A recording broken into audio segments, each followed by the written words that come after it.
Hello students, today we are going to see very important question. What is the question? Listen. Explain why the free surface of some liquids in contact with a solid is not horizontal. म्हणजे explain करा की free surface म्हणजे लिक्विडचा असा free surface जेव्हा ह्या सॉलिडच्या कॉन्टॅक्टमध्ये येईल तेव्हा तो एक्झॅक्ट हॉरिझॉन्टल नसतो. Why it is not horizontal हे स्पष्ट करा. और त्या क्वेश्चनला और येऊ शकतो, explain the formation of concave and convex surface of liquid on the basis of molecular theory. आता कॉन्व्हेक्स किंवा कॉन्केव सरफेसेस का तयार होतात, कॉन्केव किंवा कॉन्व्हेक्स सरफेसेस का तयार होतात. आता मागच्या पिरियडला आपण हे पाहिलं बघा, तर plane surface, concave surface, convex surface, तर हे आपण पाहिलं. तर आता कॉन्केव कॉन्व्हेक्स हे सरफेसेस का तयार होतात. ॲक्च्युअली याच्यामध्ये 3 केसेस आहेत. त्या 3 केसेस आपण 1 बाय 1 बघणार आहेत. क्वेश्चन समजला मग की सरफेस, फ्री सरफेस म्हणजे वरचा सरफेस जेव्हा कोणतंही लिक्विड कोणत्याही सॉलिडच्या कॉन्टॅक्टमध्ये येतं. सपोज हा बीकर आहे, बीकरची फक्त वन साईड दाखवलेली आहे, म्हणजे तो बीकरची वॉल ही सॉलिड आहे आणि त्याच्यामध्ये हे लिक्विड भरलेलं आहे. दुसरी वॉल दाखवलेली नाही, ही केस नंबर 2 आहे इथून. तर या केसमध्ये हा कॉन्केव सरफेस तयार झालेला आहे. दुसऱ्या केसमध्ये हा कॉन्व्हेक्स सरफेस आहे, म्हणजे बाहेर फुगीर. कॉन्व्हेक्स म्हणजे बाहेर फुगीर, कॉन्केव म्हणजे आतमध्ये खोल असा सरफेस तयार होतो, कॉन्केव मेनिस्कस. तर तो का तयार होतो याच्यासाठीचे explanation on the basis of molecular theory आपण पाहणार आहोत. तर बघा, हा सॉलिड वॉल आहे, बीकरची वॉल आहे सॉलिड. तर या ठिकाणी त्याच्यामध्ये लिक्विड भरलं, सपोज तर वॉटर भरलं. तर याच्यासाठी आपण एक्झाम्पल घेणार आहेत, केरोसिन इन अ ग्लास. समजा हे केरोसिन भरलेलं आहे आणि काचेच्या भांड्यात, ग्लासच्या भांड्यामध्ये ते भरलेलं आहे. तर आता केरोसिन जर ग्लास म्हणजे काचेच्या भांड्यात भरलं तर त्याचा सरफेस, फ्री सरफेसचा मेनिस्कस हा कॉन्केव असतो, म्हणजे खाली खोल असतं. परंतु ह्या कठड्यांना, वॉल्सच्या साईडला थोडे मॉलिक्युल्स असे वरती चढलेले असतात. काय कारण असेल तर बघूया. समजा तुम्ही केरोसिन या सॉलिडमध्ये भरल्यानंतर हा काठाचा मॉलिक्यूल ए कन्सिडर करा. ह्या मॉलिक्यूल एवर 2 प्रकारचे फोर्सेस ॲक्ट होतात. ते म्हणजे ॲडेझिव्ह फोर्स आणि दुसरा म्हणजे कोहेझिव्ह फोर्स. आपण पाहिलेलाच आहे.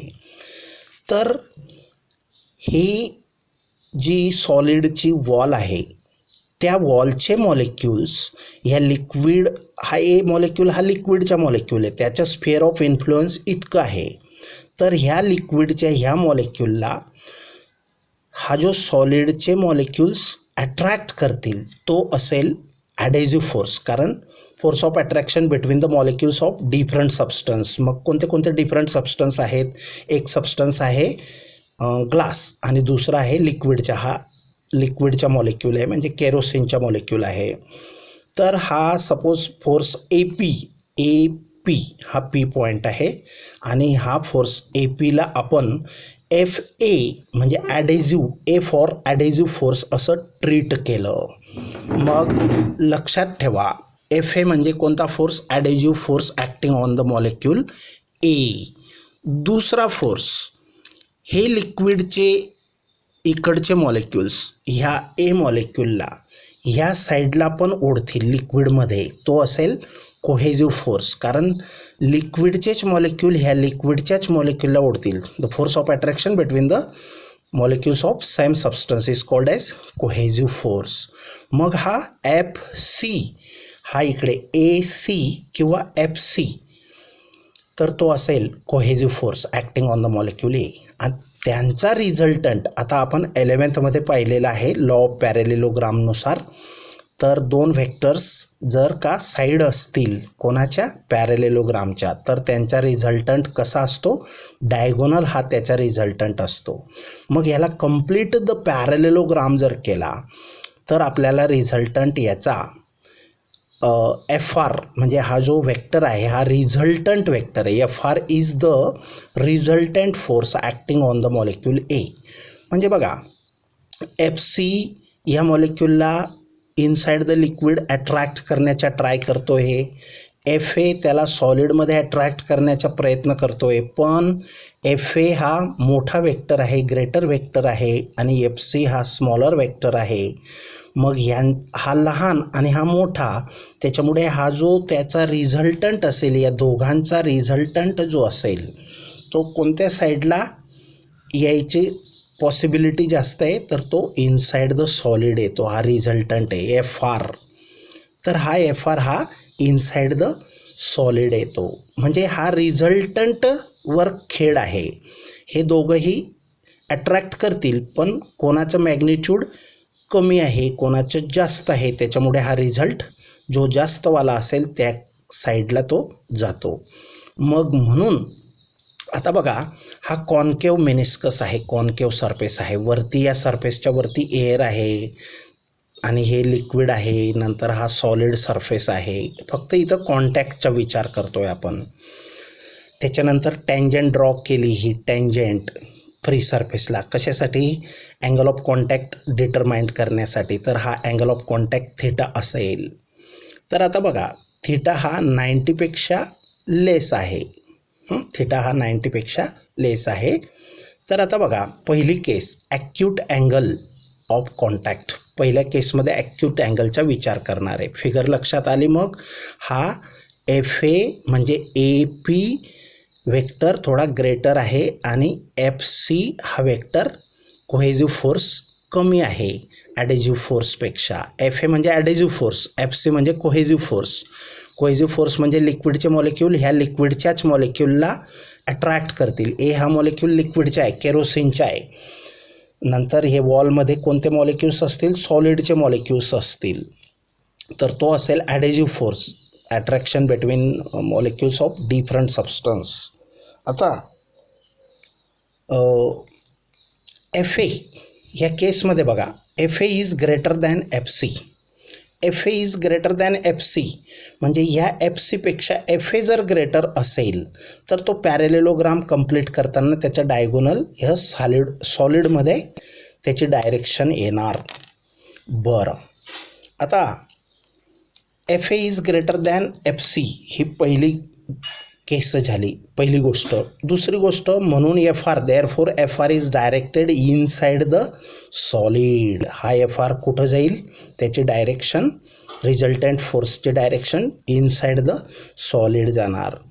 For equilibrium or stability of a liquid surface. आता लिक्विड भरलं सॉलिडमध्ये तर ते स्टेबल राहणार, हलणार नाही, त्याचं मूव्हिंग करणार नाही. म्हणजे त्याला स्टॅबिलिटी येण्यासाठी for equilibrium or stability of a liquid surface the net force FR acting on the molecule A must be normal to the liquid surface at all points. बघा काय सांगितलं आहे की FR हा नॉर्मल म्हणजे परपेंडिक्युलर असला पाहिजे. कोणाला, लिक्विड सरफेसला. लिक्विड सरफेसला. आता बघा हा लिक्विड सरफेस आहे आणि हा FR त्याला परपेंडिक्युलर आहे. या ठिकाणी अँगल 90चा आहे. समजलं. मग for equilibrium or stability or steadiness of a surface of a liquid surface the net force FR acting on the molecule A वरती जो नेट फोर्स आहे, रिझल्टंट फोर्सला नेट फोर्स म्हटलेला आहे, तर तो कसा असेल, must be normal to the liquid surface at all points. म्हणजे ह्या सरफेसला, सरफेस ॲक्च्युअलमध्ये असा आहे पण मॉलिक्यूल असा आहे, मग त्याला तो परपेंडिक्युलरली हा सरफेस इथं ट्रीट करावा लागेल आणि हा अँगल नॉर्मल म्हणजे परपेंडिक्युलर असेल, normal to the liquid surface at all points. For the resultant force FR to be normal. To be normal म्हणजे FR हा नॉर्मल येण्यासाठी कोणाला? टँजंटला. ॲक्च्युली ही टँजंट ड्रॉ केलेली आहे आणि ह्या टँजंटला हा एफ आर कसा असेल? 90 डिग्री म्हणजे राईट अँगल नॉर्मल परपेंडिक्युलर असेल to the tangent. The liquid near the wall should pile or rise up. Piling करणे म्हणजे वरती चढणे, पाईल अप होते. Against the solid boundary. ते लिक्विड कुठं पाईल अप होतं? वरती चढतं. तर वॉल शुड बी म्हणजे ॲक्च्युली हा सरफेस असा असायला पाहिजे होता प्लेन, पण एवढ्या पार्टमधले मॉलिक्युल्स हे पाईल अप झाले, वरती गेले. ह्या ए सारख्या अजून इथं मेनी मॉलिक्युल्स असतील, billions of millions of molecules असतील इथं, म्हणजे ते पाईल अप झाले. Pile rises up against the solid boundary. या सॉलिडच्या बाउंड्रीच्या विरोधात ते वरती चढले. So that the tangent 80 to the liquid. ही जी टँजंट 80 आहे, 80, तर ती कशी आहे? To the liquid surface is perpendicular to F R. या एफ आरला 80 परपेंडिक्युलर यायला पाहिजे. बघा, फिगरची प्रॅक्टिस करणे गरजेचे आहे आणि फक्त फिगर ड्रॉ म्हणून पण येतं आणि एक्सप्लेन करा म्हणून पण हा क्वेश्चन व्हेरी इम्पॉर्टंट आहे. तर so that tangent 80 to the liquid surface is perpendicular to FR and thus this makes the meniscus concave. आणि म्हणून हेच कारण आहे की एफ आर हा ह्या टँजंटला परपेंडिक्युलर आहे आणि तो इनसाइड द सॉलिड आहे. म्हणजे तो मॉलिक्यूल इकडे जास्त ओढला जाईल, इकडे ओढण्याऐवजी इकडे ओढला गेला म्हणजे तो वरती ओढला गेला किंवा वरती पाईलअप होण्याची शक्यता जास्त आहे आणि म्हणून दस दिस मेक्स द मिनिस्कस कॉन्केव. आणि म्हणूनच हा मिनिस्कस जो आहे हा कॉन्केव असतो. सच लिक्विड वेट्स द सॉलिड.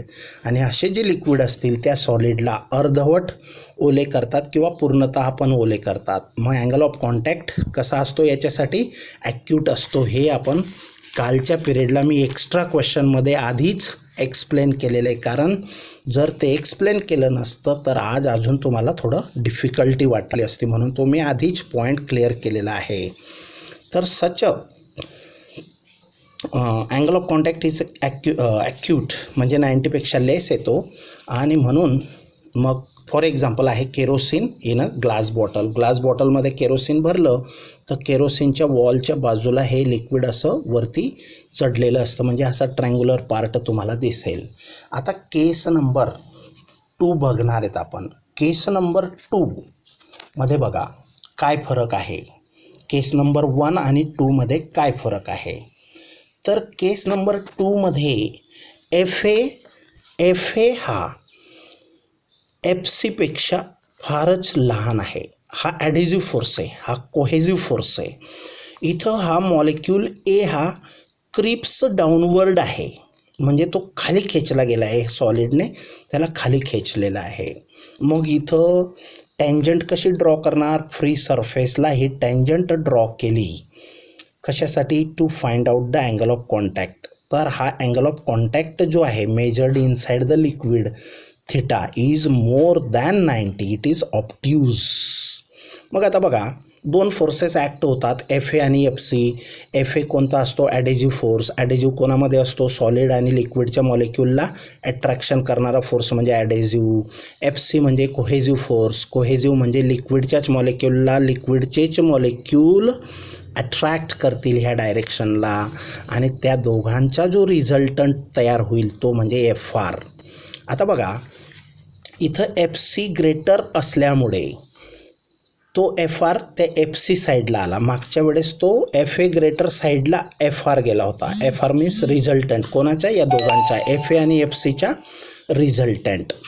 तर एफ आर हा इनसाइड द लिक्विड जातो आणि म्हणून हा मेन काम हा एफ आर करतो, म्हणजे त्याची डायरेक्शन जिकडे असेल तिकडे तो मॉलिक्यूल ओढला जातो. हे दोघं कॉम्पोनंट व्हेक्टर्स आहेत आणि यांचा रिझल्ट खरा हा असतो, म्हणजे त्यांचं दोघांचं काम हा परिणामी करतो. तर एफ आर हा इनसाइड द लिक्विड आहे. बघा वरती या सरफेसच्या वरती एअर आहे, हा लिक्विड म्हणजे मर्क्युरी आहे सपोज, हा सॉलिड आहे, सॉलिडची वॉल आहे बीकर वगैरे. इथं थिटा ग्रेटर दॅन 90 यायला पाहिजे आणि हा सॉलिड आहे. आता ह्या केसमध्ये काय कोणापेक्षा ग्रेटर आहे बघा, F A is less than F C. F A हा एफ सीपेक्षा बराच लहान आहे. आता हा किती मोठा घ्यायचा की जेणेकरून त्याच्या पॅरेलेलोग्राम कंप्लीट केला तर त्याच्या रिझल्टंट म्हणजे डायगोनल हा इनसाइड द लिक्विड यायला पाहिजे, वॉलवर पण नको. हां, ऑन दी वॉलसाठी वेगळी केस आहे, लक्षात ठेवा, व्हेरी इम्पॉर्टंट. फक्त डायग्रामसुद्धा 2 मार्काला येऊ शकते, ड्रॉ द डायग्राम. बरं, इथं एफ ए कसा आहे, एफ सीपेक्षा F A is less than F C and F R is inside the liquid. Main गोष्ट, F R is inside the liquid. मागच्या केसमध्ये काय होता, F A is greater than F C and F R is inside the solid होता. आता उलट झालं आहे, F A is less than F C and F R is inside the liquid. मग for equilibrium or stability of a liquid surface, liquid सरफेसला stable राहण्यासाठी the F R acting on the all molecule similar to molecule A सारखे अनेक इथले जे molecule होते ह्या ट्रँगलमधले त्यांच्यावर जो एफ आर ॲक्ट झाला तर तो must be normal to the liquid surface. या टँजंटला तो मस्ट बी, ह्या लिक्विड सरफेसला तो मस्ट बी परपेंडिक्युलर असेल. Must be normal to the liquid surface. The liquid near the wall should thus creeps down. म्हणून या वॉलच्या ह्या जवळचं इथलं लिक्विड जे होतं या ट्रँगलमधलं तर ते क्रीप्स डाऊन. क्रीपचा अर्थ खरा वरती चढणे होतो, क्रीपर्स. तुम्ही वेलवर्गीय वनस्पती पाहिल्या असतील, पण इथं क्रीप हा वर्ड बुकमध्ये वापरल्यामुळे मला डाऊन हा शब्द एक्स्ट्रा टाकावा लागला, कारण तो मिनिंग पूर्ण होत नाही. म्हणून डाऊन हा शब्द मी जाणून बुजून टाकलेला आहे, लक्षात ठेवा. क्रीप्स डाऊन, क्रीपिंगचा अर्थ वरती पण होतो. इथं पाईल अप शब्द वापरला आहे. पाईल मी ब्रॅकेटमध्ये माझा शब्द टाकला आहे राईज अप, म्हणजे वरती चढणे. ह्या ट्रँगलमधले मॉलिक्युल्स कुठं चढतील, वरती चढतील. ते वरती चढले म्हणजे पूर्ण वॉल, सर्क्युलर वॉल जी आहे तर त्याचे कॉन्केव्ह मिनिस्कस ते तयार करतील आणि इथं सर्क्युलर वॉलमध्ये हे ट्रँगलचे एम्प्टी मॉलिक्युल्स नसतील तिथं. मग ते कोणता मिनिस्कस फॉर्म करतील, कॉन्व्हेक्स मिनिस्कस फॉर्म करतील.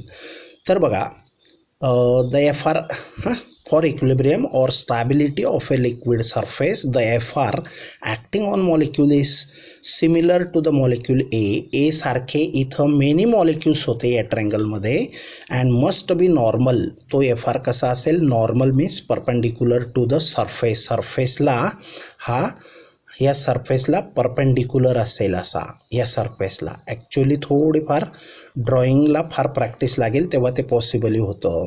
Cripps down inside against the solid boundary. This makes the meniscus convex. याच्यामुळे एफ आर ह्या मॉलिक्यूल ए सारखे इथं मॉलिक्यूल्सला इकडे ओढतो, त्याच्यामुळे तो तिथं खड्डा पडतो आणि इथं फुगीर भाग तयार होतो, बाहेर फुगलेला वाटतो सरफेस आणि म्हणून कॉन्व्हेक्स मिनिस्कस तयार होतो. So that it's a tangent A T is perpendicular to F R.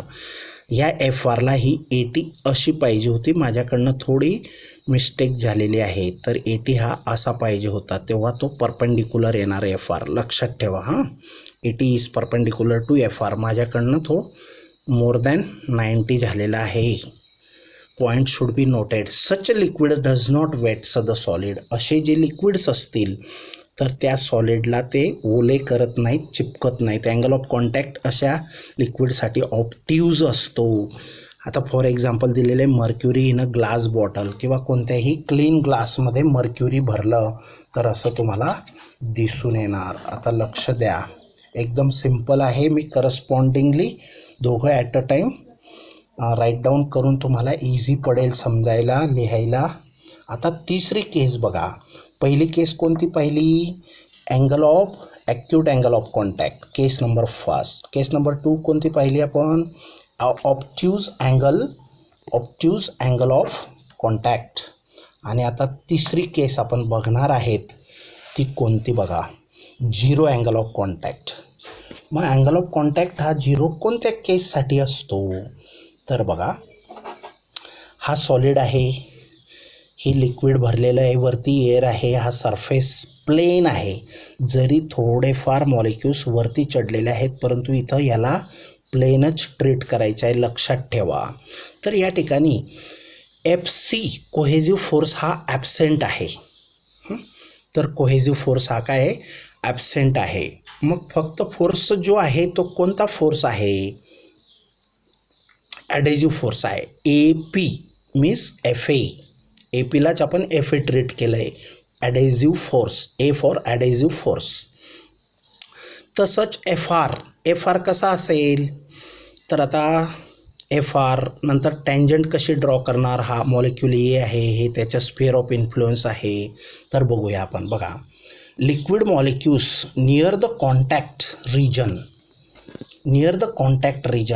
म्हणजे कोणत्या कॉन्टॅक्ट रिजनमधले लिक्विड मॉलिक्यूल्स, सॉलिड आणि लिक्विडच्या कॉन्टॅक्टमधले जे लिक्विडचे मॉलिक्यूल्स असतील, liquid molecules near the contact region are very less in number. इथं एकदम ह्या ट्रँगलमध्ये थोडेफारच मॉलिक्यूल असतील, नेग्लिजिबली, सच दॅट इतके कमी असतील की FC हा जवळपास नेग्लिजिबली काय असेल, 0 असेल, म्हणजे ॲबसेंटच असेल. FC is 0. मग net adhesive force itself is the resultant force, म्हणजे FA आणि FR सेम डायरेक्शनला असतील. हा FA पण आहे आणि FR पण आहे, दोघं सेम डायरेक्शनला असतील. अँड देअरफोर, आणि म्हणून याचा परिणाम काय होणार, therefore tangent AT is along the wall within the liquid. हा AT म्हणजे टँजंट, जो आपण कशासाठी यूज करतो, to determine the angle of contact theta. आणि केव्हा कसा ड्रॉ करतो, to the free surface of the liquid, त्याला ड्रॉ करतो इनसाइड द लिक्विडच्या साईडने फ्री सरफेस ऑफ द लिक्विडला ती टँजंट ड्रॉ करतो. आणि ती टँजंट कशी, along the surface, along the wall. तर along the wall within the liquid अशी ती आहे, along the wall within the liquid अशी आहे. Angle of contact is almost 0, जवळपास थिटाची व्हॅल्यू 0 असते, कारण इथं फ्री सरफेसला टँजंट ही ड्रॉ करणे पॉसिबली डिफिकल्ट आहे. मग ह्याच्यासाठी एक्झाम्पल आहे प्युअर वॉटर इन क्लीन ग्लासमध्ये प्युअर वॉटर टाकलं तर ते अँगल ऑफ कॉन्टॅक्ट 0 असेल. मग याच्यासाठी सरफेस कसा असेल, प्लेन असेल. हा इथं थोडा कॉन्केव वाटतोय, but actually it is not very few molecules creeps upward, but they are negligible. So FC is absent here, 0 here, FC आहेच नाही. ओके, ह्या 3 केसेस आपण बघितल्या. या 3 केसेसवर क्वेश्चन येणार म्हणजे येणार. आणि आता 4थी केस अशी आहे, तर त्याच्यासाठी ही कंडिशन आहे. हा स्पेशली विचारला जाऊ शकणारा प्रश्न आहे, क्वेश्चन आहे. तर बघा क्वेश्चन काय आहे, for a solid liquid interaction. Solid liquid interaction म्हणजे काय, जिथं सॉलिड आणि लिक्विड हे कॉन्टॅक्टमध्ये येतात, म्हणजे त्यांच्या मॉलिक्युल्समध्ये ओढाताण होते, काहीतरी फोर्सेस ॲक्ट होतात. कोणते मग, ॲडेजिव्ह, कोहेजिव्ह वगैरे, त्याला इंटरॅक्शन म्हटलेलं आहे. For a solid liquid interaction derive the, काय डिराईव्ह करायचे, कंडिशन्स, अट शोधा. For acute and obtuse angle of contact. कशासाठी अट, की ॲक्यूट अँगल केव्हा असतो, कोणत्या लिक्विडसाठी ॲक्यूट अँगल असतो आणि कोणत्या लिक्विड आणि सॉलिडच्या पेअरसाठी तो अँगल ऑफ कॉन्टॅक्ट हा ऑप्ट्यूज असतो. Or explain angle of contact. आता हे बुकमधलं हेडिंग आहे आणि हे क्वेश्चन आहे, तर क्वेश्चन असाही येऊ शकतो, म्हणून मी ऑर मुद्दाम टाकलेलं आहे की तुम्हाला कन्फ्युजन नको. आता explain angle of contact 90 degree and conditions for convexity and concavity. Convexity म्हणजे सरफेस कॉन्व्हेक्स केव्हा तयार होईल आणि सरफेस, लिक्विडच्या surface in contact with solid केव्हा कॉन्केव तयार होईल. कॉन्केव तयार होणे म्हणजे कॉन्कॅव्हिटी आणि बाहेर फुगीर तयार होणे म्हणजे कॉन्व्हेक्सिटी. तर केव्हा तयार होतो. आता ॲक्यूट आणि ऑप्ट्यूज, कॉन्कॅव्हिटीमध्ये ॲक्यूट अँगल तयार होतो आणि कॉन्व्हेक्सिटीमध्ये ऑप्ट्यूज अँगल तयार होतो. आता बघा ही केस काय आहे, very important question it is also. हा ॲक्च्युली डी पार्ट आहे. हे 3 केसेस ज्या पाहिल्या आपण, त्या 3 केसेस A, B, C आणि ही डी केस आहे, पण याच्यावर टोटली सेपरेट क्वेश्चन येऊ शकतो आणि नाही आला एकत्र आला तर ही केस त्या वरच्या तिघं केसेसमध्ये अटॅच करायची आहे, लक्षात ठेवा. तर आता बघा ही जी डायग्राम आहे, डायग्राममध्ये F A inside the solid आहे. F A means adhesive force. सॉलिडचे मॉलिक्युल्स ह्या लिक्विडच्या मॉलिक्युल्सला अट्रॅक्ट करतील, ॲडेझिव्ह फोर्स. एफ सी लिक्विडचे मॉलिक्युल्स ह्या लिक्विडच्याच मॉलिक्युलला अट्रॅक्ट करतील, त्याची डायरेक्शन इकडे आहे. आणि या दोघांचा रिझल्टंट जर आपण असा कंप्लीट केला पॅरेलेलोग्राम तर त्याचा रिझल्टंट डायगोनल हा इकडे येणार आहे. कुठं? एफ आर रिझल्टंट या दोघांचा diagonal along the wall side येणार आहे. आता बघूया काय केस आहे बघा. Consider hypothetical liquid. आता असं लिक्विड की ज्याच्यासाठी ही सिच्युएशन असेल की ज्यांचा रिझल्टंट हा अलॉंग द वॉल येणार, हे फार क्रिटिकल सिच्युएशन आहे की अलॉंग द वॉल रिझल्टंट येणे. म्हणून हे लिक्विड हायपोथेटिकल म्हणजे काल्पनिक मानलं आहे की असं लिक्विड असेल. लक्षात ठेवा, असं नाही आहे परंतु मानलं गेलेलं आहे. Consider a hypothetical liquid having angle of contact 90 degree, की ज्याचा अँगल ऑफ कॉन्टॅक्ट 90 डिग्री असेल. तर विथ अ सॉलिड कंटेनर. आता the molecule experiences both adhesive and cohesive force. तर ह्या मॉलिक्यूलला दोघं फोर्सेस ॲक्ट होत आहेत मॉलिक्यूलवर. Since the wall is vertical, wall ही व्हर्टिकल आहे सॉलिडची. And the molecule A is, आणि ए कसा आहे तर molecule A is acted upon by a net adhesive force exerted horizontally. हा एफ ए कसा आहे? हॉरिझॉन्टली एक्झर्ट होतो at nearly by the molecules of the solid. हे सॉलिडचे मॉलिक्यूल ए मॉलिक्यूलला आडवं ओढत आहेत, आडवं हॉरिझॉन्टली.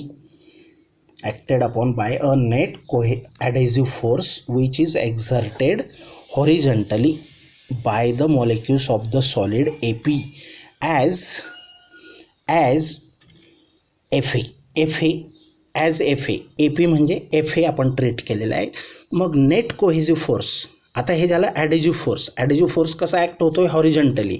आता कोहेझिव्ह फोर्स कसा आहे बघा, 45 डिग्री आहे. हा 45, हा 45, कारण ह्याला हा परपेंडिक्युलर आहे आणि हा एफ सी त्यांच्या बरोबर अँगल बायसेक्टर सारखा आहे, म्हणजे इकडे 45 आणि इकडे 45.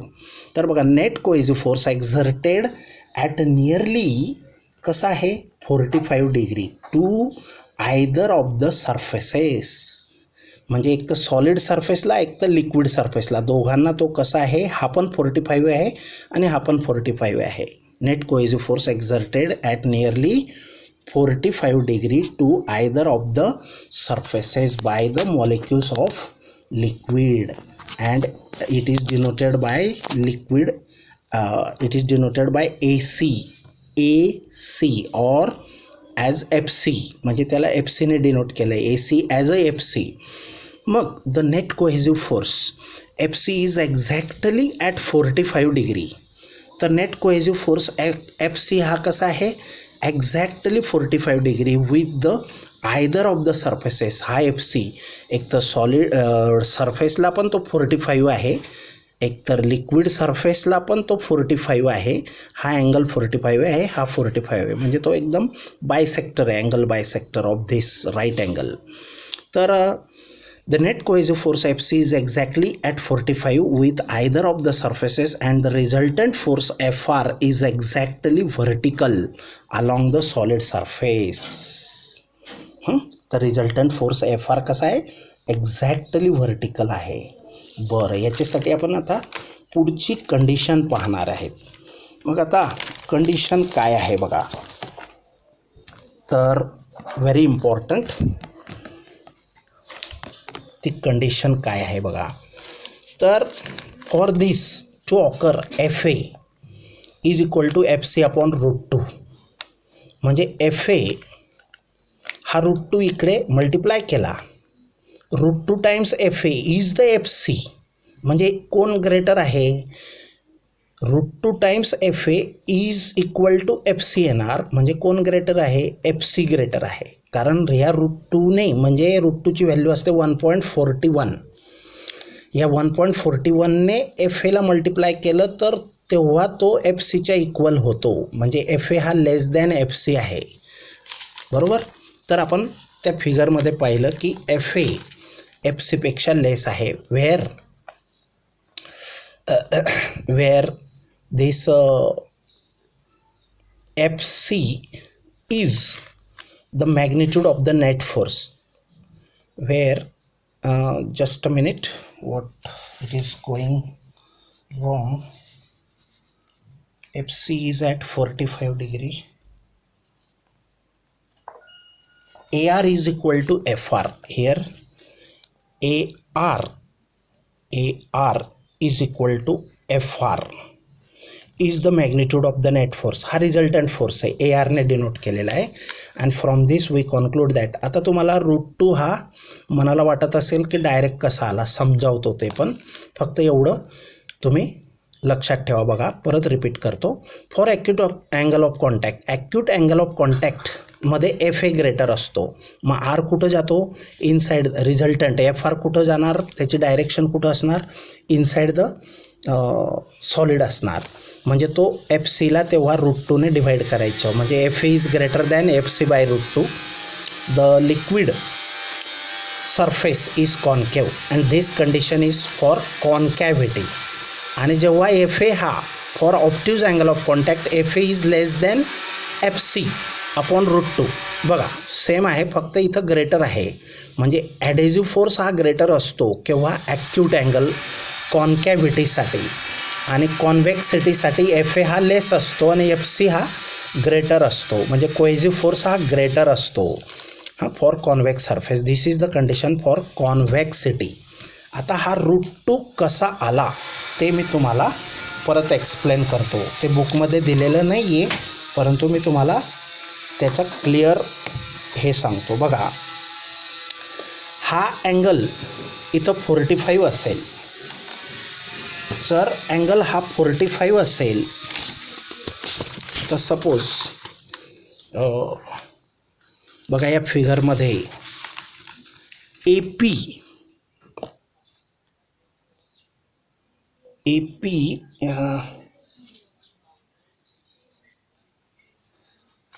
एक मिनिट.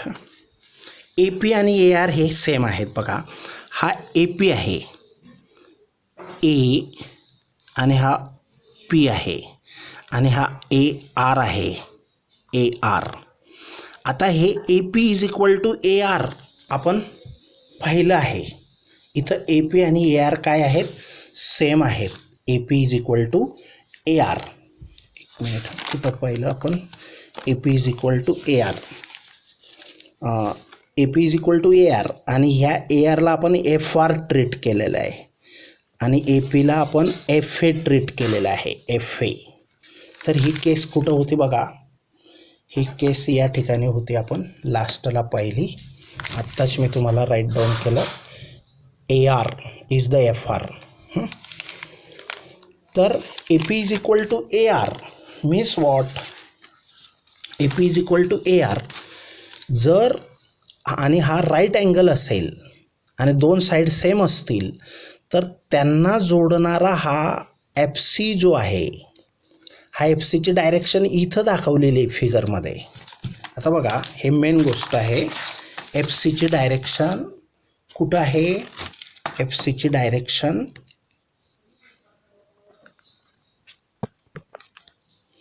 हा एफ सीची डायरेक्शन अशी, पण तो पी आरला जॉईंट करा, हा उचलून इथं ठेवा, मग ट्रायंगल तयार होईल. बघा, लक्ष द्या काय सांगतोय.